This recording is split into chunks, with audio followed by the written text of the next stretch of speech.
Je n'aurais jamais cru pouvoir dire que... La spéciale. Le retour. La spéciale, très important de faire cette émission. Et oui, on est de retour dans les poufs. Ouais, voilà. Petite pause régénératrice. Ah oui. oui. Ça, on dit régénératrice. Oui, bon, bref, vous avez compris ce que je voulais dire. Dégénérative. Vous avez compris ce que je voulais dire. Absolument. Quel plaisir de vous retrouver. Quel break. Oh la vache, je sais, il s'est passé plein de choses. On a à peine décroché que il y a eu Steph qui a mis 56 points, il y a LeBron qui nous a rappelé que il peut jouer jusqu'à 60 ans et Wemby dans la saison c'est terminé. Alors franchement, on n'était pas prêts. Et les Suns aussi, la saison est terminée. Mais ça on le savait, savait depuis la trade deadline. Ça on le savait depuis octobre. Ouais, on le savait depuis que les mecs ont essayé de trader Kevin Durant dans son dos. Et que maintenant Kevin Durant, quand il arrive au match, il fait pour je peux pas trop envie de jouer au basket. Mais déplace-toi, trou du cul là. C'est clair.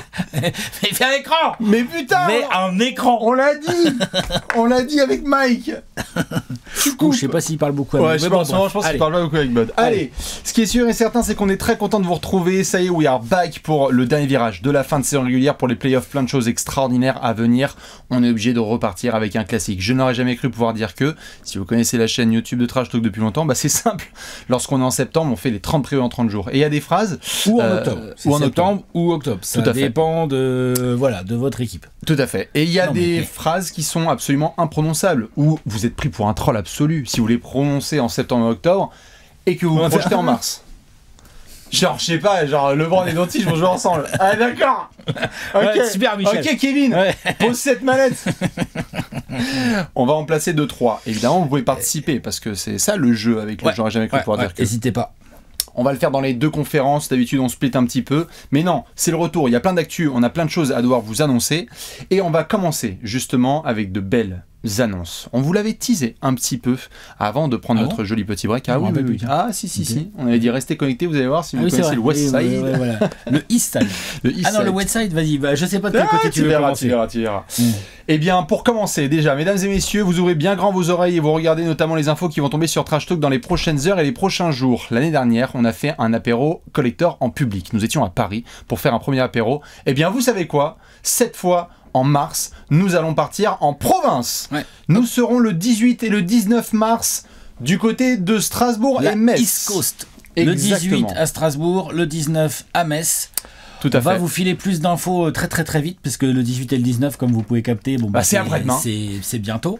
Il y aura des billetteries d'ouvertes, évidemment. Absolument. Vous allez sur toutes les plateformes de réseaux sociaux de Trash Talk à partir de ce mercredi. On vous tiendra au courant. Ce sera soit mercredi, soit jeudi. Le concept il est très simple. Apéro collector, on se retrouve ensemble pour vivre un apéro tous ensemble. Vous pouvez évidemment y participer. Vous allez voir, il y aura plein de petits jeux. Il y aura Léonce avec sa caméra qui se baladera un peu partout pour immortaliser ce sympathique moment. Extraordinaire, les gens qui l'ont vécu à Paris l'année dernière ont dit que c'était leur meilleure soirée de l'année. Vous mettez votre plus beau maillot. Vous venez représenter votre région, strasbourgeois, strasbourgeoise. 18 mars, on se retrouvera dans quel coin, dans quelle salle ? Strasbourg, Cinévox, cinéma. Oui, c'est ça. C'est ça que tu veux, les infos ? Ouais. Tout à fait. Et Metz, à la Cité Musicale de Metz, à la salle de l'Esplanade. C'est ça. Donc, mardi 18 mars, vous retrouvez évidemment Strasbourg, Cinévox, et il y aura toutes les infos sur les réseaux sociaux de Trash Talk. Et le lendemain, back to back. Metz, bim bam. On fait Metz. La tournée, quoi. C'est parti. Ça, c'est beau. Boum. 2 apéros collectors en province pour commencer, donc Strasbourg et Metz. Ça, c'est la première des choses. East Coast. Exactement. C'est comme ça qu'on dit. C'est la East Coast, tout à fait. C'est l'Alsace, du Biggie, du... Oui, tout à fait. Ça, c'est... Du Bigel, du Biggie, du Jay-Z, du Nas et toute la compagnie. Voilà, exactement. Tous ceux qui viennent de Ilkirch-Graffenstaden. Ilkirch-Graffenstaden, on dit. Ouais, ça, je laisserai Nico Michel. Mais moi, je connais Ilkirch-Graffenstaden. Ça, c'est pour les 2 premiers rendez-vous, 18 et 19 mars. Mais aussi, comme vous le savez, on a fait plusieurs séances de dédicaces et croyez-moi, on va passer à la vitesse supérieure. Ce samedi, on sera à Rennes. Donc là, on est un peu plus sur la... Samedi 8. West Coast. Ouais, alors là, c'est la West Coast de chez West Coast, quoi. Tout à fait. Encore Rennes, c'est dans les terres, mais c'est à l'ouest. Tout pack de lait, comme on dit dans la région. On sera à Rennes ce week-end. Ensuite, le 15 mars, on sera à Niort. Alors là, c'est le summum de la West Coast. Tout à fait. Crêpes. Thug Life. Les toits en tuiles et tout. Exactement. Après dédicace à Léonce, le 22 mars, on sera à Bordeaux. Bordeaux City. Exactement, et on finit tout ça en beauté. Il y a un match de foot ou... À Bordeaux ? Ouais. Plus depuis 10 ans. Le samedi. Qu'on puisse se distraire un peu le soir. Dédicace au Bordelais. Voilà. T'inquiète, ça sera nickel. Et on terminera évidemment début avril, je crois, ce sera le 4 Nancy. ou 5 avril à Nancy. C'est ça. Vous regardez, c'est des samedis de toute façon à chaque fois. Exactement. Là, on retourne East Coast. Tout à fait. Donc je vous fais récapitulatif, comme ça on va pouvoir ensuite partir. Ce week-end, on sera du côté de Rennes. Le week-end suivant... Fnac de Rennes. Exactement, Fnac de Rennes. Le week-end suivant, 15 mars, on sera à Niort. Espace culturel. Tout à fait. Ensuite, on se retrouve à Strasbourg le 18, au Cinévox. Ah oui, oui. Le 19, on se retrouve à Metz, tout à fait, à notre magnifique salle de l'Esplanade. Et ensuite, le 22 mars, on se retrouve à Bordeaux. Et le 4 avril ou 5 avril, on se retrouve à Nancy. Ouais, après, vous n'êtes pas prêt pour la suite du mois d'avril. Voilà, personne n'est prêt.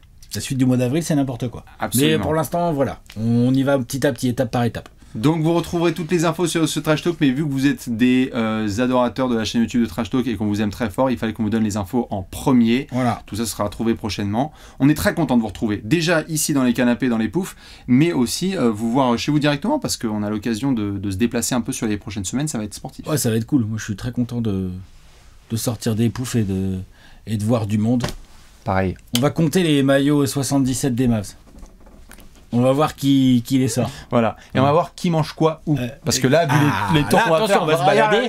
Là, on va arriver. Est-ce que vous pouvez revenir sur la tête d'Alex? On va arriver en ville, on va faire qu'est-ce qu'on mange ici? Qu'est-ce qu'on mange? Ah bah incroyable. Oui. Obligé. Incroyable. Obligé. Alors, on fait les 2 tiers de la France. Et puis là, on doit le dire, genre on était à Toulouse en février. Alors Dijon et Lyon avaient mis la barre très haut. Moi, j'ai pas fini mon stock. Faut reconnaître, mais Toulouse, c'était nimp. Hein. Toulouse, attention. C'est dire que tu fais 90 heures de train, mais tu sais pourquoi, moi. Ouais, je suis reparti. Ah ouais, t'es reparti, puis t'es arrivé hier. Ouais, exactement. C'était très relou, c'était incroyable. Non, évidemment. En tout cas, plein d'événements à venir et d'autres surprises qui tomberont sur les actualités de Trash Talk. On devait démarrer très très fort. On va pouvoir parler d'actualité NBA, justement, Alex, puisque la reprise a eu lieu il y a quelques jours avec des joueurs qui ont bien bronzé, comme nous, après le All-Star Break. Comme d'hab, le concept il est très simple. Je n'aurais jamais cru pouvoir dire que, eh bien, on va se balancer un petit peu la balle. Alex et Bibi. Et vous pouvez vous aussi participer dans les commentaires, car on sait que vous êtes des cracks et que vous êtes capables de ressortir des screens de ce que vous aviez dit en septembre et octobre. Alex, je vais te lancer justement sur la première de tes mentions. Est-ce que tu peux nous dire ce en quoi tu aurais jamais cru pouvoir le dire? J'aurais jamais cru pouvoir dire que les Pistons seraient top 6 de l'Est.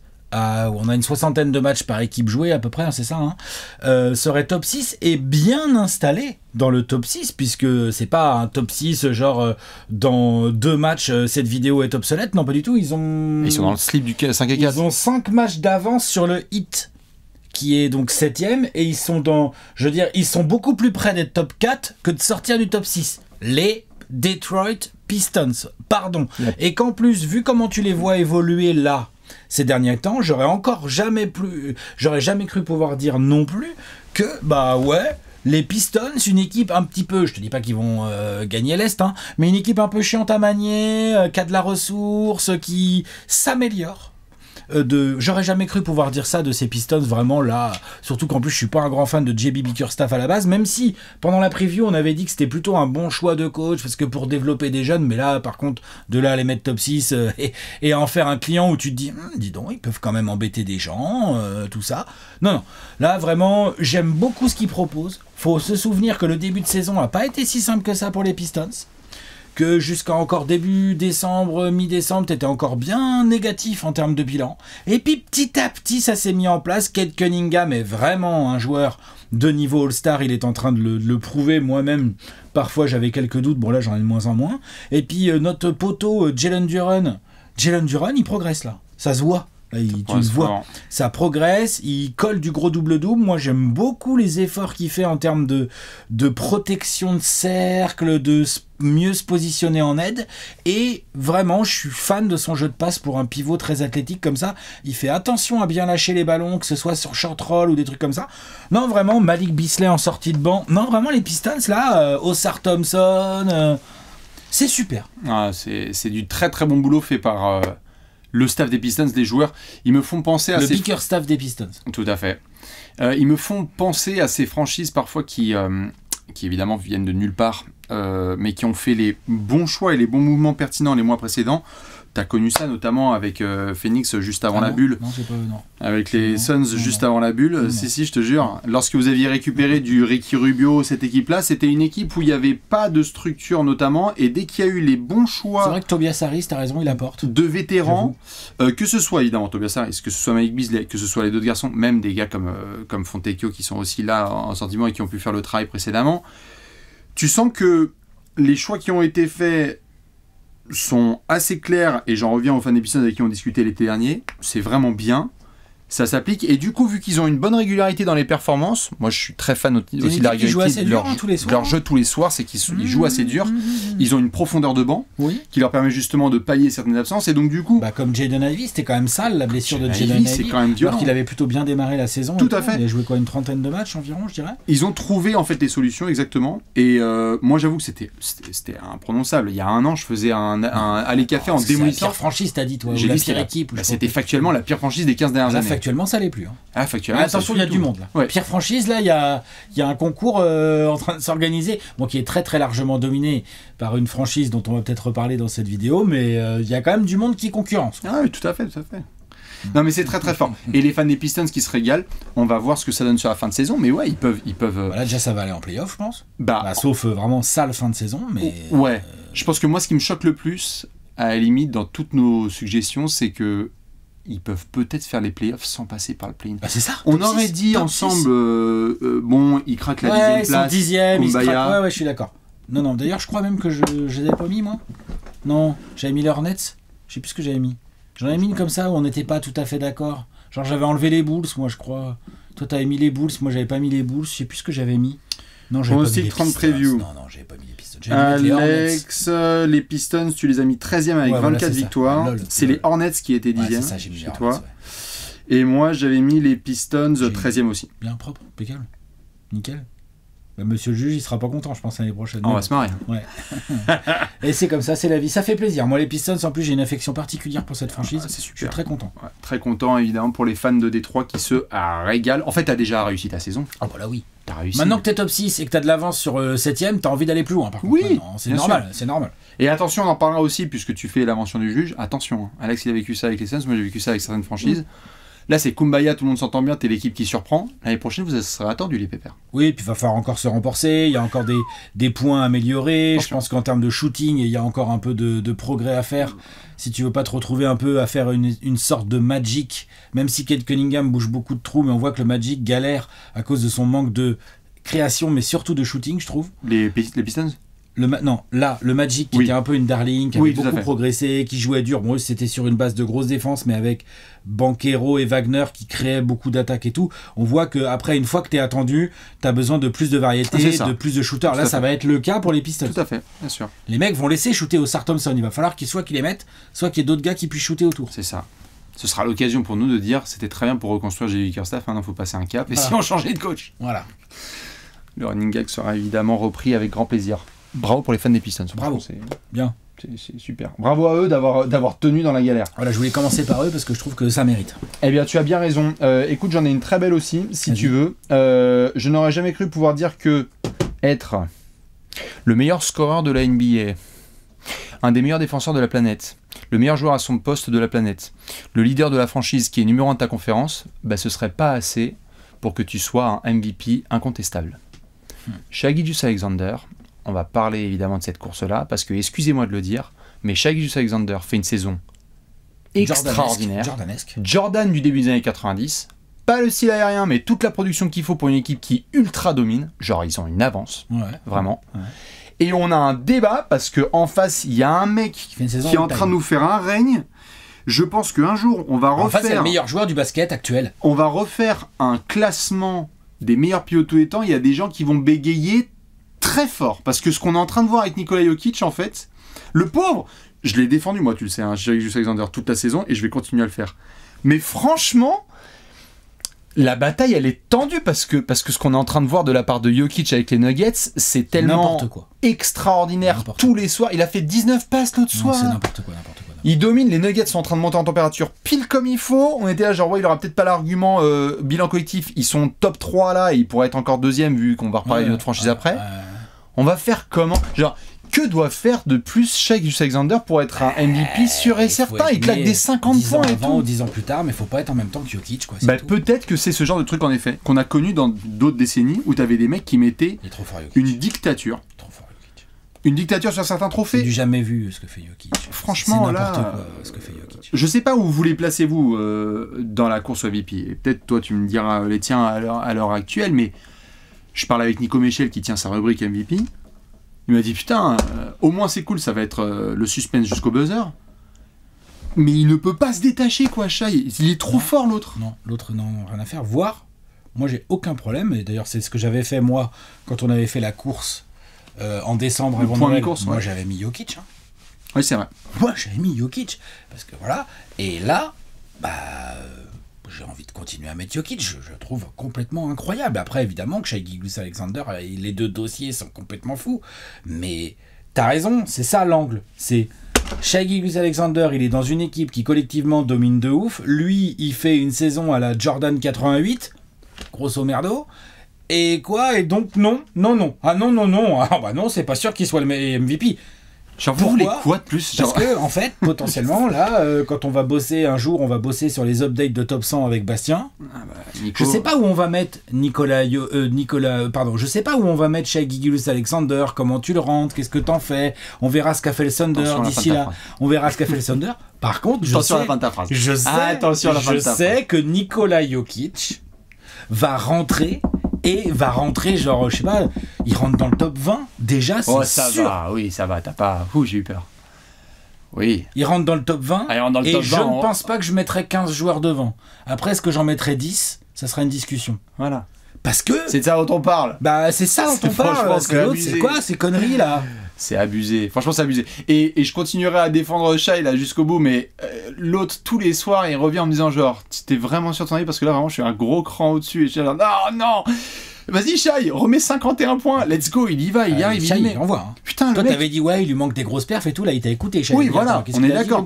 On avait fait le point. Ça bouge pas. 48 points dans ta bouche. Merci. Et 45 points en 3 quarts temps. Et vas-y, parce qu'en plus, Shai, il joue quoi, 32 minutes par match, un truc comme ça, non? Parce que le Thunder défonce tout le monde. Non, mais bien sûr. Et genre, pour lui sortir l'argument de ouais, mais Tema, il a pas pu jouer avec sa vraie rotation de pivot depuis le début de la saison, vraiment, parce qu'il y a eu des aléas et des blessures. Après, ça, en termes d'entourage, on va quand même pas commencer à dire que Shai est moins bien entouré que Jokic. Tout à fait. Mais ça va être compliqué. Tout à fait. Mais le truc, moi, qui m'hallucine, c'est que franchement, tu aurais dit en septembre, Alex, on aurait dit que Shai Gilgeous-Alexander, c'est le meilleur marqueur de la NBA, le Thunder atomise la concurrence. Je veux dire, il y a plus de 10 victoires d'écart avec le deuxième de l'Ouest. Ah oui. Ils sont insupportables à jouer. C'est une franchise incroyable ce qu'ils font cette saison. Leur leader est incontestable. Non seulement c'est de l'attaque, mais c'est de la défense. En fait, on n'a plus d'arguments positifs pour Shai parce qu'il coche absolument toutes les cases. Sauf que l'autre en face, il est top 3 scoreur, top 3 rebondeur, top 3 passeur. Il est pivot. Et il faut un triangle à 11 passes et demi par match pour que Jokic ne soit pas le meilleur passeur de la ligue. Qu'est-ce que c'est que ça? Et alors au niveau efficacité, c'est n'importe quoi. C'est l'autre, ça y est, il a... Et en plus, franchement... on est devant une course vraiment assez folle. On a eu des courses très très folles ces dernières années, mais là, on est bien là, attention. Et alors, désolé, mais le troisième, il peut se mettre avec nous et regarder avec du popcorn. Ah, mais bien sûr. Alors là, mon avis, c'est entre SGA et Jokic. Ah, mais bien sûr. Et j'adore tout le reste de la compétition, mais franchement. C'est qui? C'est Giannis. Il y en a qui disent qu'il y a du Giannis, du Tatum. Vu comment LeBron joue, il peut avoir des votes. On en reparlera. Brunson et tout, enfin bref. Tu peux discuter, mais waouh. J'aurais jamais cru pouvoir dire ça. Qu'en 2025, quand t'as un dossier pareil, c'est pas unanime, quoi. Ouais, ça sera pas unanime. Ça c'est sûr. Ça sera serré, je pense. Mais dans toutes les autres... Non, mais les votes vont être serrés. Genre sur 70 ans de NBA, le dossier de Shai, il est MVP, je sais pas, 65 fois. Un paquet de fois. Peut-être pas en 88. Oui, voilà. Et peut-être pas 2025, apparemment. Ouais. Allez, je te laisse la suivante. Moi, j'aurais jamais cru pouvoir dire que les Cavs, c'est la meilleure équipe de l'Est. Voilà. Boum. Je viens de fermer les pronostics. Attends, je vais ressortir. Les Cavs sont la meilleure équipe de l'Est. Les pronostics, les codes pour le titre, peut-être certaines mettent encore Boston devant, on peut comprendre, sur le run de playoff, tout ça. Aujourd'hui, après 60 matchs de saison régulière, les Cavs... Quand je dis sont la meilleure équipe de l'Est, c'est pas juste au niveau du bilan comptable. Oui, au niveau du bilan comptable, ils sont premiers, ils ont de l'avance sur les Celtics quand même de manière sérieuse et sur c'est les Knicks qui sont troisième, c'est ça. Les Knicks troisième, les Bulls 4. Les Cavs sont la meilleure équipe et ils viennent de le prouver encore récemment. C'est-à-dire que ils ont fumé les Knicks, ils les ont fumés, genre combien ils leur ont mis ? Voilà, 142 à 105. L'attaque des Cavs. Ouais, l'attaque des Cavs, c'est ma boule. Waouh. Ils ont fumé les Grizzlies. Bon, ça, en ce moment, on a vu qu'il suffit de les emmener dans un match serré et tu leur mets un petit game winner, tout va bien, tout ça. Bon, voilà. Et là, encore plus récemment, le match contre les Celtics. Le match contre les Celtics, où les Cavs disent non. C'est plus la même team. Hein? Ils ont bien intégré Hunter. Hein. Bien intégré Hunter. Retour de Max Truss, super aussi. Retour de Max Truss, super. Atkinson et son staff qui ont fait vraiment un très beau boulot pour faire fonctionner le Mitchell Garland. Et puis alors l'évolution d'Evan Mobley. Moi j'ai hâte de voir Evan Mobley en playoff. Là. Ah ouais, là, c'est Je pense qu'Evan Mobley en playoff, on va être là, on va faire putain la vache. Ah, c'est un problème pour les Celtics. Ah, c'est un problème pour les Knicks. C'est un problème pour plein de gens. Des gens auraient dit, c'est sur un malentendu, l'équipe avec le meilleur bilan de l'Est, bon, j'aurais pu ricaner et tout, que ce soit aussi évident et clair. On va voir comment tout cela va se traduire en play-off. On espère pour les Cavs et leurs fans, pas une sale désillusion à la con, tu sais, genre un truc, genre demi de conf contre les Bucks et Giannis énervé et ça se passe mal. On espère éviter ce genre de mauvais scénar et tout. Mais d'ailleurs, l'autre jour, j'ai écouté merde, comment il s'appelle le mec américain de The Ringer? Je me rappelle même plus, tiens. Bref, on s'en fout, qui disait, les Cavs, eux, ils ont une arme que les autres n'ont pas, c'est qu'ils ont un joueur qui peut défendre Giannis en 1 contre 1. C'est vrai. C'est vrai. Et ils ont les gars autour aussi. Donc. Et ils ont des gars autour, mais parce qu'on parlait de... c'était des gens qui... Donc dans The Ringer, une émission qui... ils étaient en train de se projeter un peu dans les playoffs, et quand tu te projettes dans les playoffs, tu dis, bah oui, en mid-conf, il pourrait y avoir un Knicks Celtics, oh là là, trop bien, et il pourrait y avoir un Cavs Bucks. Voilà, potentiellement. Tout à fait. Donc, Giannis, la raquette des Cavs, nanana, tout ça, et le mec dit... Bah, Evan Mobley, bon, je te dis pas qu'il va te museler Giannis, mais il va quand même lui poser des sacrés problèmes. Ouais. Que quelqu'un ait dit ça... Impressionnant, j'aurais jamais cru. Ouais, en 50 wins, là, ils sont en 50-10. Hein. Qu'ils aient une telle marge, c'est ça surtout le truc, c'est que ils ont dominé. Ils ont dominé jusqu'au 5 mars la saison régulière. Genre là, ils vont avoir 65 victoires à la fin de la saison. Hein. Oui. Probablement. Ce que je sais pas, et c'est pour ça que je voulais te demander de répéter, c'est... tu as dit que les Cavs sont la meilleure équipe de la conférence Est. Ouais. C'est la meilleure équipe. Les Celtics sont un peu plus irréguliers et tout. Je dis pas qu'en play-off, ça va se traduire exactement comme ça. Je dis que là, après 60 matchs, donc ça commence à être beaucoup, c'est 3/4 de la régulière, les Cavs sont... Oui. Non seulement ils ont le meilleur bilan, mais en plus, c'est la meilleure équipe. C'est l'équipe qui joue le mieux, c'est l'équipe qui utilise le mieux sa profondeur, c'est l'équipe qui attaque de manière absolument hallucinante et qui est capable de proposer vraiment de la bonne défense. Ils n'ont pas eu de montagne russe pas par trop. Rapport à ce qu'il y a pu avoir les saisons passées. L'équipe pour moi qui devrait être dans cette discussion, ce sont les Celtics, mais je les trouve un peu en dessous pour l'instant sur la régulière. Il y a des choses qui m'énervent et qui peuvent leur jouer des sales tours. On verra, il y a les Knicks aussi, faut pas enterrer et tout. Mais là, aujourd'hui, la meilleure équipe, c'est les Cavs. Ça, franchement, j'aurais pas cru pour Non, c'était impossible. Je vérifiais, moi je les avais 3e, toi 6 de la conférence Est, les Cavs. Et, top 1. Moi qui suis si acéré d'habitude en pronostic. C'est vrai. Gros avantage pour eux que, de par leur travail, ils aient forcé la main d'une demi-finale Knicks-Celtics, parce que on va voir en effet comment ça peut se positionner si les Bucks font le finish, mais là, le but c'est que la guerre se passe entre eux en demi, et toi tu t'évites ce merdier-là. Tu te rends compte ? C'est formidable pour eux. C'est formidable. C'est là, super. Pour que ça n'arrive pas, il faudrait que les Celtics, qui ont plus de 7 matchs de retard sur les Cavs, fassent leur retard sur les 20 et quelques matchs qui restent en régulière. J'y crois pas, franchement, c'est compliqué. Trop dur. Si ça arrive, il va y avoir un apéro Cavs, hein, je te le dis. Bah, les Cavs, il faut continuer et il faut se pointer à 100% en play-off. Et mentalement, il faut montrer que ce que tu as fait en régulière, tu peux le refaire en play-off. Tout à fait. Ouais. Même passer des caps, parce qu'il va le falloir, parce qu'il y a des équipes qui vont vouloir te tester. Et que tout ce travail n'a pas été fait pour rien, parce que par contre, la fanbase ne se remettra pas d'un potentiel upset au premier tour ou en demi. Ça dépend de la taille de l'upset. Quoi. Ça, tu pourras pas. Bon, au premier tour, j'y crois pas une seconde, mais alors en demi, mon gars. Au premier tour, c'est sûr que s'il y a un upset au premier tour, là, attention. Voilà, on va dire. Là, il va y avoir des apéros, genre avec. On va demander à Léonce de mettre une photo de Doc Rivers, limite. Super. Merci, j'arrête. Donc voilà, j'arrête le basket, pas j'arrête mes deux petites techs que j'aurais jamais cru pouvoir dire que à l'Est, la Pistons et Cavs pour moi. Toi, tu nous as fait les MVP et... Eh bien, je suis très fier, Alex, de pouvoir te dire que en septembre dernier, j'aurais jamais cru pouvoir dire qu'au moment où on parle, Eh ben les Suns et les Blazers, ils ont le même bilan.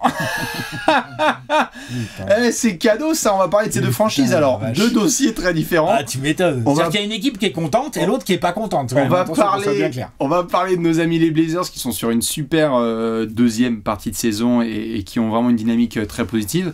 Je suis obligé de commencer quand même par le meilleur, hein, nos amis les Phoenix Suns. Putain. Alex, on n'est pas bien là? Oh là là, non, on n'est pas bien. Putain. Non, on n'est pas bien du tout. Je suis en train de te retrouver ce que tu sais, ça faisait longtemps. C'est de la merde en bas. Ça faisait longtemps que j'avais pas écrit un billet, tu sais. Alors oui, justement. Et j'ai écrit un billet sur les Suns, là, tout énervé, en lendemain de deadline. Oui. Le 7 février, parce que voilà, la deadline pour moi est le point de non-retour. Oui. De ces Suns, entre le trade, les tentatives de trade de Kevin Durant, avorté, machin et tout, machin, nanana. Blablabla. Bon, vous lirez le billet, je vous le remettrai à ceux qui veulent et tout, mais je vais juste vous lire la phrase de conclusion. Matisse Bia va devoir apprendre à écouter, à ne pas se précipiter. Il va devoir apprendre qu'une équipe qui joue le titre, ça se construit sur des bases solides, pas en 6 mois, afin de pouvoir sauter sur la bonne occasion quand elle se présente et pouvoir faire la différence. Il va devoir accepter qu'une équipe sans âme ne gagne rien, et qu'une âme, ça ne s'achète pas, ça se construit avec du temps et avec des choix réfléchis dans le but de créer un groupe. Et là, dernière phrase, je croyais pas être aussi dans la réalité. Car il a beau être pressé, aujourd'hui Ishbia est coincé. Il le sera toujours demain, et les Suns et leurs fans aussi. C'est la réalité. Non seulement les Suns sont dégueulasses, mais en plus, ils sont coincés. Alors, pour plusieurs années. Justement, c'est ma take un petit peu par rapport à nos amis Suns et Blazers. Bah, je m'en occupe, t'inquiète. C'est que Suns, au niveau pronostic notamment, on les avait 5e, nos amis de Phoenix. Autour de 50 wins, tout à fait. On les avait là, avec un nouveau coach, avec des choses plutôt intéressantes à devoir développer.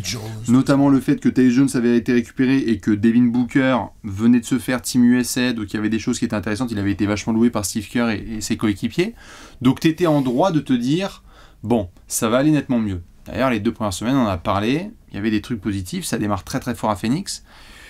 Qu'il y ait le virage de la trade deadline, bon, ça aurait pu être anticipé.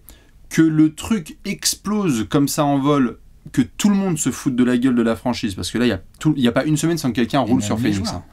Que les joueurs soient autant déconnectés, qu'il y ait des vidéos, comme on a dit en rigolant le début de cet apéro, où KD dit, mais franchement les gars, bougez derrière un écran, faut que tu cut, parce que là j'ai envie de tous vous envoyer, mais chier très très fort. Il n'y a rien. Je suis encore plus choqué du fait que je m'attendais probablement avec beaucoup de naïveté, mais à un retour beaucoup plus facile pour Mike Budenholzer sur un banc. Je pensais qu'il y aurait certains impacts plus intéressants, et je dis pas que ce n'est pas sa faute, il y a la faute de tout le monde. Il y a à la fois des joueurs, à la fois des proprios, du management et du coach. Mais le truc c'est que là, j'arrive pas à avoir un seul rayon de soleil, désolé pour le mauvais jeu de mots. Et les Suns aujourd'hui, t'es vraiment une des punchlines de cette saison, et celle-là, moi je pensais pas. Il est certainement un peu fautif, Mike Budenholzer. Moi je suis pas dans le vestiaire des Suns et tout, mais il est juste un peu fautif. Et probablement que c'est lui qui va servir de fusible alors qu'il vient d'être recruté. Ouais. Mais c'est ridicule.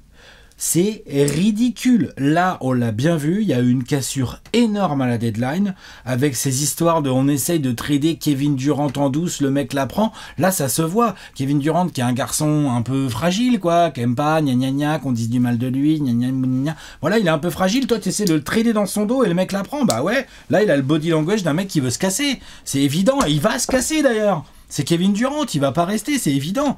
C'est normal. Et qu'est-ce qui va se passer derrière ? Bah, Devin Booker, il va dire, les gars, j'en ai ras le cul, moi. Voilà, j'en ai ras le cul. Vous allez me trader maintenant. Je vous ai donné 10 ans de ma vie. Bah, c'est tout, ça va suffire. Après, merci, au revoir. Gardez Bradley Beal et sa notre trade clause. Après, justement, il 13 Bradley Beal. Ouais, voilà, c'est ça. Non, mais tu vois, voilà. Et là, le pire du pire, c'est que dans une situation comme ça, bon, ça peut arriver, le management a fait que des décisions de merde et tout, sauf que là, tu peux même pas vraiment faire un bouton rouge, puisque si tu fais un bouton rouge, de toute façon, tu n'as pas d'assets. C'est pour ça que je dis que tout le monde est coincé, je me marre, mais je devrais franchement s'énerver. Je devrais chialer. Mais tu vois, genre, non, c'est pas très grave tout ça, ça reste que du basket, mais ouais, oui, Matisse Bia, avec son côté tout pressé, là, j'ai plein de pognon et je suis prétentieux, il a niqué une franchise, ouais, voilà, exactement. Pour plusieurs années. Et plusieurs années. Ouais, c'est ça qui me démolit pour Alex, mais qui va régaler les gens pendant plusieurs années. En 2030, on est niqué. c'est que je sais pas si ce sera 2030. Je sais pas si ce sera Il 2030. n'y a pas de pic déjà jusque-là. Voilà, déjà moi, jusque-là, il y a t'es pas de pédard, pic. tu draftes pas. Donc tu peux tanker, au moins tu draftes pas, t'es pédard. Ça Putain, va être franchement. un excellent running gag pendant plusieurs années. Oh Le- la vache, je croyais pas, enfin bref, Non, c'est une catastrophe. C'est vraiment une cata. Et pour le coup, dans Catastrophe. l'autre sens, j'avoue Les que, Blazers, super. à Ils l'inverse, sont kiffants en plus. Portland, au moment où on parle, bon, on avait vu le début de saison et tout, on s'est dit genre super, vas-y, on se retrouve à la loterie. D'ailleurs, j'ai vu l'avis de certains fans des Blazers que je comprends qu'ils disent attention à pas trop non plus empiler les trucs et avoir la place du con, c'est-à-dire 11ème et t'as rien pu faire. Pourquoi pas, si tu vas en play-in. Pourquoi pas. Mais Mais se battre pour le play-in, là, Portland, là, faut y aller, hein. Mais déjà, tu as une victoire, et celle-là, je pensais pas du tout la prononcer en septembre dernier, c'est que, en ce moment, bah, t'as envie de regarder les Blazers. Moi, j'ai envie de regarder les Blazers Moi en aussi. ce moment. J'ai vu des focus faits sur Toumani Camara en mode c'est le futur nouveau Scottie La Pippen. doublette Camara-Avdia, c'est intéressant dans l'aile, hein. Franchement, Ça joue bien. Franchement, Portland en ce moment, c'est vraiment bien. Ça fait quelques semaines déjà, on avait vu les petits ajustements qui ont eu lieu. On aura l'occasion de faire un deep dive vraiment, et moi j'en reparlerai en plus en profondeur de Portland parce qu'il y a des trucs vraiment chouettes. Un qui deep viennent dive, donc on va aller en On profondeur. va aller un petit peu analyser plus en profondeur. Analyse exactement. fine. Analyse fine, plutôt que juste de là en parler rapidement, parce que ça va au-delà de ça, mais juste qui était capable de dire que Portland pourrait avoir un meilleur bilan que Phoenix en sortie de trade deadline. Faut arrêter. Non, non. C'est n'importe quoi. Pour l'instant, Phoenix est C'est encore un tout petit peu devant, je crois. Il y a une défaite d'écart, vous avez le même nombre de victoires. Non, mais c'est surtout qu'il y a une équipe qui est Putain. on the rise et il y a une équipe qui est, voilà quoi, Sunset. on the casse. On the cassez-vous, hein, franchement. Oh la vache. Terrible, terrible. Mais ouais, les terrible. Blazers, vraiment très cool. J'aime beaucoup Toumani Camara, rookie aux Suns. Deni Avdija, très bon transfert. Très bon transfert, Deni Avdija, ça a été bien géré. Ensuite, bon, il va falloir qu'ils fassent des choix au poste de pivot. Là, on s'attendait à ce qu'ils bougent peut-être à la deadline. Ils n'ont pas réussi à bouger, donc attention, il y a encore du bourbier. On est quand même à Portland, hein. Donc il y a toujours un peu de bourbier Oui. à Portland. Non, mais Scoot Anderson, il y a du mieux Il y et a en du même mieux. temps, voilà. Shadon Sharp, c'est très intéressant. Anthony Simon, il va y avoir des choix à faire, visiblement. C'est pas sûr que c'est. Enfin, c'est pas sûr. Je pense même que Billups, même si ça va mieux et que ça joue mieux, je suis pas sûr qu'ils voient leur avenir avec Billups. non, évidemment que non. Mais Bah, évidemment que non. Tu pourrais te dire, tiens, il est en train de gagner du crédit. Bon, visiblement, non. bah, si t'es C'est aveugle, assez tu peux y normal. donner des Ouais, coups. ouais, c'est ça, exactement. Mais Si tu connais rien au basket, si tu connais tu pas peux dire grand-chose, que tu peux Billups. dire yes. D'ailleurs, ça parle de lui aux Suns. ah ouais, Oui, il y a eu des rumeurs. t'es un mytho. Et je te jure que c'est vrai, je l'ai même retweeté cette merde. Je te jure que c'est vrai. Et il se marre. Bouge pas, mais bien sûr que je me marre parce que moi je vois des trucs comme ça, je me dis mais bien sûr, Ishbia il est capable. Ishbia est capable. C'est NBA Santel, non Ishbia, d'ailleurs. ouais, rest c'est in un peace. ancien c'est un Hall of NBA Famer, Santel. non? C'est un Hall of Famer ou pas? Attends, non, c'est pas du tout. C'est Evan Sidery.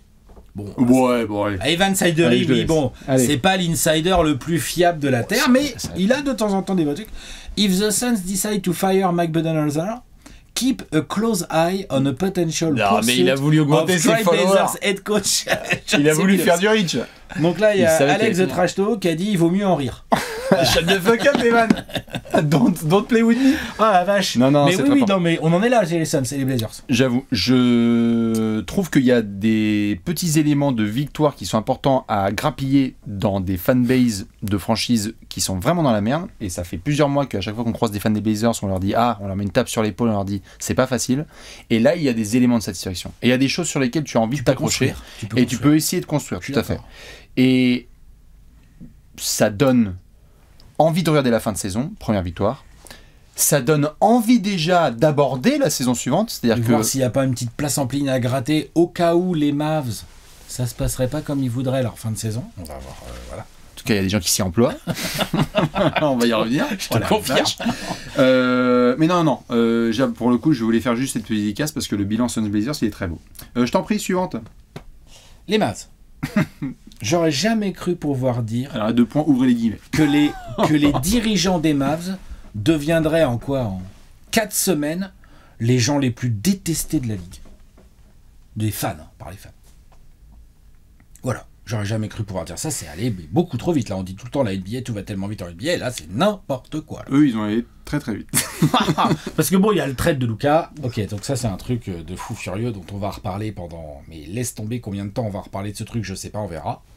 Mais en plus, là, il y a tout ce qui se passe derrière. Je déteste leur espèce de campagne de pillard dégueulasse, de Luka bashing, de gna gna gna, il est trop gros, il boit de la bière, et il fume je sais pas quelle substance. Ça me fait bader. En tout cas, ils fument les Mavs. Hein. Ça, c'est sûr. Ouais. Là, au moment où on fait cette vidéo, là, il y a une info qui vient de tomber, donc le prix des billets va augmenter à Dallas. Voilà. Oui, ok, peut-être que effectivement, c'est pas juste un complot. Les mecs ont vraiment un plan pour faire du lobby et avoir une franchise à Las Vegas ou obtenir un casino dans le Texas, j'en sais rien. Enfin, des trucs de politique, économico et tout. Probablement, les surfaces financières sont tellement énormes maintenant autour des franchises NBA que bien sûr que les intérêts vont bien au-delà du basket. Ok, on peut comprendre ça, mais là, ces dirigeants-là, ils me dégoûtent, ils me font bader. On voit bien d'ailleurs nos potos fans des Mavs, ils sont dégoûtés. Il y en a certains qui essayent encore de se voiler un peu la face. Oui, mais quand même, Lucas aussi. Non. Et puis ils se sont tapés tout à fait. C'est une honte ce qu'ils sont en train de faire. Bien sûr. Et l'enchaînement fait mal au cul parce qu'en fait, autant tu peux avoir un transfert sismique, tu te dis genre waouh, attends, il faut que je me remette. Autant l'enchaînement, nous deux dans le train, Anthony Davis, première mi-temps de Maboul, blessure derrière. Ensuite là, pauvre Kyrie Irving. Kyrie le genou. Qui vient de se faire le genou. On avait vu d'autres garçons dans le secteur intérieur qui s'étaient fait mal. Gafford depuis au moins 2 semaines. Là, bien sûr. Et puis on avait eu Lively aussi qui était en souci. Lively, ça fait déjà bien sûr. Ouais. Donc en fait, il y a un enchaînement de malades sur eux. Là, c'est très dur parce qu'ils vivent un truc qui est historique et on est en territoire inconnu. Depuis le début février, on est en territoire inconnu et donc malheureusement, on va voir jusqu'où ça va mener. Mais comme le dirait une légende de l'ère moderne, à partir du moment où tu n'as pas l'éthique de travail de Shaquille O'Neal, tu peux pas aller très loin quand même. Oui, mais... Non, celle-là, c'est toi qui comprends pas. Non, c'est toi qui comprends pas. On te dit que Luka Doncic, c'est pas un génie. Michael. C'est un gars qui n'a pas d'éthique de travail. Michael. Voilà ce qu'on te dit. Larry, Kobe, Shaq. Voilà, mais on te dit que Luka, il est trop gros. Luka, il a des kilos en trop, mon gars. Voilà. C'est ça le problème. Savez-vous ce que vous venez de faire ? Je veux dire, il y a même des gens, franchement, il y a des gens qui font des podcasts sur la cacahuète au fin fond de la Papouasie. Je pense qu'ils sont capables de dire, mais mec, qu'est-ce que t'as fait ? Ils ont transféré Luka Doncic. Mais bien sûr. C'est comme si on arrêtait la cacahuète et qu'on se mettait au coton, mon gars. Genre, c'est pas possible. Scandale, vraisemblablement motivé par des raisons de business, ce qui est d'ailleurs encore plus un scandale.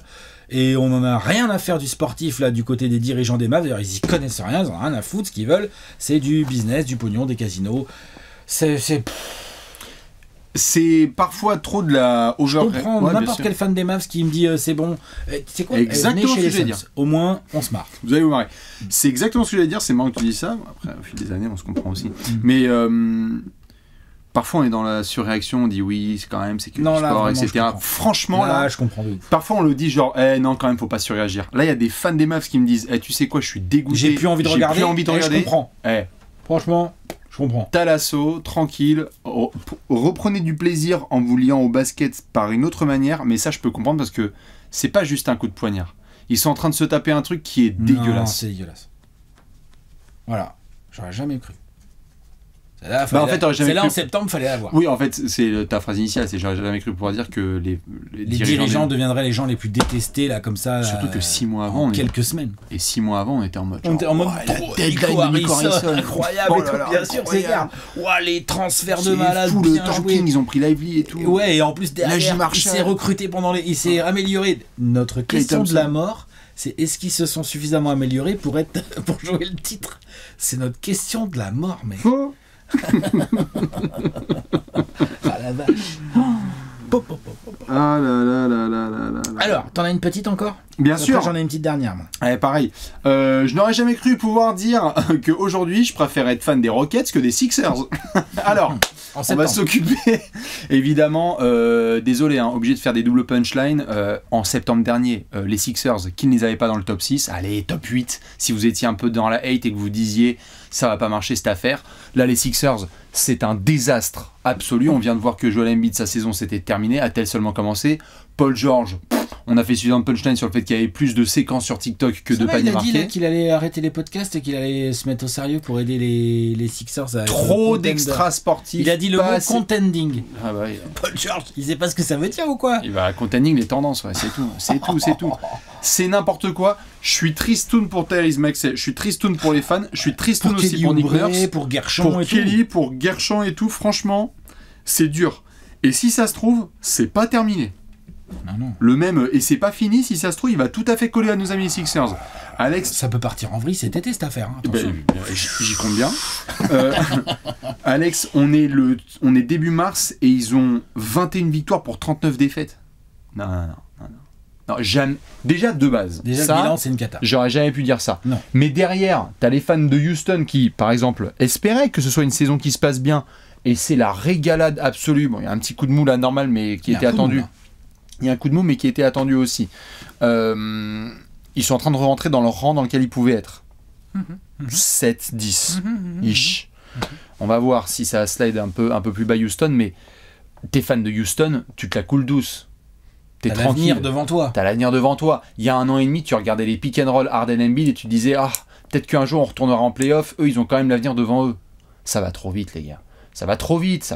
Aujourd'hui, t'es fan des Sixers, t'as déjà envie de penser à la preview d'octobre. Parce qu'en plus, de septembre. Ah oui, pardon. La preview de septembre. Oh là là. Preview de septembre. Non, peut-être pas, faut voir. Les Sixers. On verra. Bah attention, faut voir ce qui va se passer. Je te dis que moi, il peut y avoir des grosses déconvenues. Putain. Donc ça c'est chaud et franchement que les fans des Rockets puissent autant célébrer. Enfin je sais pas ce qui te choque le plus toi. Le côté Houston on avait parlé un petit peu dans les previews, on se disait genre c'est bien mais les Sixers c'est dégueulasse. Surtout que ça pue. Ça pue, les contrats sont énormes. Ouais. On sait pas ce qui se passe dans le vestiaire, Nick Nurse, tout ça. Y a rien. Vu de l'extérieur, y a rien qui va. Ça sent rien. Ouais. Donc attention. Parce que le tout va tellement vite en NBA, tu sais qu'attention. Tout à fait. Pour le moment, ils n'ont pas fait de trade diabolique comme ceux dont on vient de parler à Dallas. Un truc qui te fait que la ville est retournée dans tous les sens. Bon, le Super Bowl était là pour ça. Mais non, Philly, moi, il y a des fans de Philly qui viennent quand on va se déplacer là un petit peu. Là. Tu sais, on se marre, tu disais, on va compter les numéros 77 de Dallas, etc. Machin. Tu sais que des mecs qui portent le 21 des Sixers... C'est pas sûr qu'on en voit beaucoup. Je suis d'accord. C'est que celle-là, va falloir l'assumer. Hein. Et en plus, bon... Ou le 13 Ouais, ou le 13. Putain. En tout cas, le Gershon, avec grand plaisir. Si vous l'avez, alors là, on est ensemble. Mais bref, Philly, de la grosse merde. Merci pour cette saison, c'était nul. À toi pour la dernière. Eh bien moi, pour la petite dernière, j'aurais jamais cru pouvoir dire qu'à 3/4 de la saison, les Lakers pourraient être considérés comme un contender. Voire comme le plus gros obstacle à venir pour des équipes comme OKC ou les Nuggets, qui sont peut-être les deux favoris de l'Ouest. Tout ça, évidemment, est sous le nuage du transfert d'Oklahoma. Au moment où on fait cette vidéo, ils sont deuxième de l'Ouest, si je dis pas de bêtises. Bon, c'est serré, hein, attention, hein, ils ont pas... c'est dans un mouchoir du 2e au 5e, hein, jusqu'aux Rockets. Mais ils sont là. Ils sont sur une série de 6 victoires de suite, de 8 victoires sur les 10 derniers matchs. De toute façon, on en refera un gros focus comme dirait l'autre. Il est possible qu'on en fasse un gros focus, genre là, bientôt, tout de suite, bien plus vite que vous ne pensez, pour une raison simple. C'est quel niveau de jeu, LeBron James? C'est quoi ce merdier, là? C'est un délire, et on voit bien que Luka Doncic n'est pas encore, il est comme nous, il est encore un peu choqué par ce transfert, et donc il est pas encore, il fait des bonnes perfs, on voit bien que c'est lui et tout, mais il doit encore s'adapter, il y a tout qui change autour de lui, mais il y a déjà des choses extrêmement intéressantes qui sont mises en place par JJ Redick et LeBron James. Franchement, très belle intégration, il y a du potentiel, on a 2 génies dans la même équipe, un qui est en fin de carrière, l'autre qui est à peine dans son prime. J'aurais jamais... Alors, évidemment, on ne pouvait pas prévoir le trade de Doncic, mais au-delà de ça, j'aurais jamais cru pouvoir dire que... Il y a même encore 3 semaines, j'aurais jamais cru dire 3 semaines plus tard que les Lakers, ils défendent bien, ils sont 2e de l'Ouest, et puis, t'as vu ce qu'ils ont fait aux Nuggets et tout, putain... J'aurais jamais cru. Non, vraiment respect. Bon, avec tout ce qui et s'est leur pivot, passé. c'est Jackson Hayes, quoi. Ah, bien sûr. De toute façon, en effet, on en fera un gros focus, parce qu'il y a beaucoup de choses à discuter qui sont hyper intéressantes pour eux, mais... L'itération LeBron, AD, Redick, allez, on les avait mis pas mal, hein. top 8 à l'Ouest et on se disait, allez, ça va peut-être pouvoir grimper un peu, ils ont des gars, on espère que ça va jouer. Ils étaient 5e avant le trade, Ils étaient 6e. 5e et on se disait, sur un malentendu, à 100%, ils peuvent aller demi, voire finale de conf. Mais on se disait systématiquement que si tu vas tomber sur le Thunder, les Nuggets ou d'autres franchises même qu'on mentionnait, même Dallas à l'époque. Bien sûr. On disait Dallas monte en régime, Dallas Lakers, on disait allez, la série elle est pliée. Je te cache pas qu'il n'y aura pas de série entre les Lakers et les Mavs. A priori, non. Par contre, les Lakers, ouais, c'est... Et les Lakers, ils vont avoir des séries playoffs, je pense. C'est très beau. Voilà. T'as une petite dernière ? Ouais, une petite dernière. Bah, c'était la grosse actu évidemment de notre absence. J'aurais jamais cru pouvoir dire qu'en l'espace de 3 semaines, on aurait eu Victor Wembanyama à Paris, on aurait eu Victor Wembanyama large candidat pour être défenseur de l'année, Victor Wembanyama All-Star et qui représente bien All-Star, qui s'est défoncé, qui a été apprécié par beaucoup de gens. Parce ouais, tout à fait, il a essayé de gruger les règles au Skill Challenge, mais derrière All-Star Game, il a bien montré qu'il était vénère, et moi j'y étais sur place, il avait l'air bien saoulé par les mecs qui s'en battaient les reins, parce que lui il avait envie de se donner un petit peu, et ça c'était très appréciable. Et puis bah derrière, fin de saison quoi. On a eu le temps d'en discuter et d'en parler sur les réseaux sociaux Trash Talk. Il y a eu des articles qui ont été faits qu'on vous invite à lire pour revenir sur toutes ces histoires de santé autour de Wemby, à qui on souhaite un prompt rétablissement. C'est très bien que tout ça ait été décelé très très tôt dans sa carrière pour éviter justement qu'il y ait des soucis. Mais bon, tu m'aurais dit en septembre dernier, il va faire une 50aine de matchs, il va être All-Star, leader défenseur de l'année, les Spurs vont être dans le slip du top 10, et du jour au lendemain, la saison va s'arrêter pour lui, pour un truc qui n'est pas des jambes, des épaules, de la tête ou des genoux, tu vois, c'était impossible à prévoir. Là, vraiment, on est sur un truc de santé. On souhaite qu'il revienne à 100% la saison prochaine. C'est ce que les Spurs affirment, et donc on sait qu'ils vont faire le nécessaire avec lui pour que ce soit le cas. Mais on verra d'ailleurs cet été. Parce que c'est relou quand même. Gros coup de stress quand même, c'est pas facile pour lui. Caillot de sang, épaule droite, enfin bref, c'est pas si c'est loin pas facile, ça. Tout à fait. Des endroits où il faut vraiment pas que ça aille, enfin bref, c'est compliqué. Nous on sait que cet été on a mis dans notre agenda qu'il y aura un Eurobasket fin août, début septembre, et donc il faudra certainement l'aborder sans Victor Wembanyama aussi. Voilà. Ça, c'est un petit dommage collatéral, tout à fait. On va dire. Tout à fait. Mais oui, c'est quand même. Mais celle-là, il fallait la placer en septembre dernier. C'est quand même relou, je suis d'accord. Donc à Wemby, on souhaite évidemment le meilleur établissement possible. Ça va être une des grosses actus des prochains mois, parce que c'est Victor Wembanyama, quoi. Et qu'il y a 3 semaines, c'était j'espère que la NBA va revenir à Paris. Ensuite, c'était à Auckland pour faire des dingueries.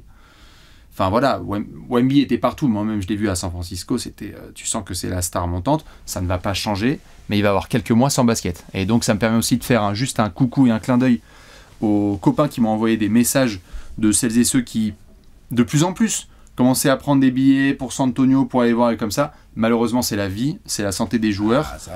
Wemby reviendra sur les parquets, encore plus fort, j'imagine, que ce qu'il a été. Mais ça, c'était impossible à prévoir. Moi, j'ai reçu plein de messages, j'ai essayé de répondre à certains. C'est compliqué, quoi. Compliqué pour notre ami Victor. Évidemment, on pourrait continuer à faire ça pendant des heures. T'en as une petite dernière, petite note un peu plus positive. Vas-y, j'aurais jamais cru pouvoir dire que ces nouveaux Kings là me feraient kiffer comme ça là. Parce que moi, au moment du trade de De'Aaron Fox, j'étais un peu genre qu'est-ce qu'ils foutent et tout. Bon, moi, les nouveaux Kings, Malik Monk, Zach LaVine, DeMar DeRozan, c'est quoi, c'est Keon Ellis en général qui mettent dans le 5 avec Domantas Sabonis. Ils se battent, ils jouent assez dur. Leur potentiel offensif est assez intéressant puisque bah, du coup le danger peut venir de vraiment beaucoup d'endroits différents. Non, c'est Keegan Murray d'ailleurs. Keon Ellis sort plutôt du banc. Et non, j'aime bien, profondeur. Doug Christie, il essaye de travailler avec ça. Ces Kings sont encore en place dans le play-in. Ils vont même essayer... Ils sont encore en course dans le top 6, pour le top 6 les Kings. Ouais. Donc ils vont essayer d'aller dans cette bataille et je pense qu'ils ont leur chance. Tout à fait. Et ça me fait plaisir parce que j'étais pas serein moi quand j'ai vu la gueule du trade de De'Aaron Fox. J'entends. Voilà. Bien sûr. Content de voir ça. Et ben allez, moi ma dernière pour finir, c'est que elle est peut-être un peu forcée, mais je me permets. Je sais pas si j'aurais pu dire, je crois que j'aurais pas jamais pu pouvoir dire en septembre ou octobre dernier qu'à ce moment-là de la saison régulière, ce serait aussi difficile de déterminer qui sera le futur champion NBA. C'est vrai, c'est ouvert. On a fait des discussions ensemble, on a fait une émission avec Rivenzi et Ronny Turiaf, on était ensemble en mode genre, on a eu 4 réponses différentes. Moi tu me dis le champion ça va être le Thunder, très bien. Tu me dis ça va être les Nuggets, très bien. Tu me dis c'est les Lakers, je te dis ça s'entend. Tu me dis Boston fait le back-to-back, ok. Les Knicks percent, ok. Les Cavs y arrivent, tant mieux. Franchement, on va vivre une fin de saison et des playoffs à mon avis. Ouais, ça peut être cool. Aux petits oignons. Dites-nous évidemment vous ce que vous pensez de tout ça, quelles sont les phrases que vous n'auriez jamais pu pouvoir prononcer il y a quelques mois. Je vous remets évidemment en premier commentaire toutes les infos sur les événements à venir, à commencer ce week-end par Rennes. On se À très retrouve vite. à Rennes. Bon mois de mars Évidemment. tout le monde. Gros bisous et à très Ciao. vite. Ciao.